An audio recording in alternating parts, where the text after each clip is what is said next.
সইজালের জন্য বাগেরহাট খুলনা বিখ্যাত।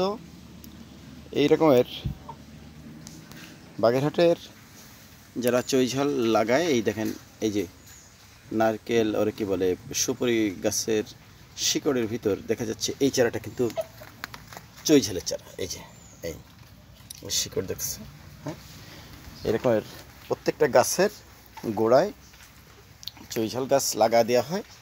লাগালে ধীরে ধীরে ধীরে ধীরে এই যে গোড়া থেকে বেয়ে বেয়ে বেয়ে বেয়ে উপরে উঠে যায়। ওই একটা পাশতে একটা ডাল কিন্তু মারা গেছে, এই গাছ বেয়ে বেয়ে উঠছে, এই ওই কতগুলো যে মারা গেছে।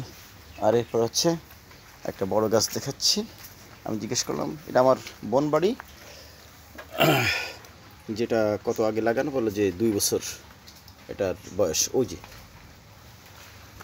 গোড়াটা দেখেন, ওই হচ্ছে গোড়া, ওই ওই ওইখান থেকে উঠে ওই যে উঠে গেছে, ওই যে ওই ওই এখান থেকে বেঁকে বেঁকে বেশ ঝাড় হয়ে এই বাকলগুলো ওই দৌড়ে উঠে গেছে।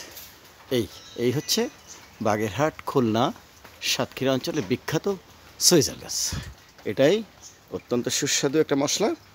খাবারের ভিতর গরু মাংস, বড় বড় মাছ, এগুলো দিয়ে রান্না হয়। আমি এখন কোরবানির গরু মাংস খেলাম আমার এই বনবাড়িতে, এখানে সইজাল দিয়ে রান্না। ধন্যবাদ আপনাদের।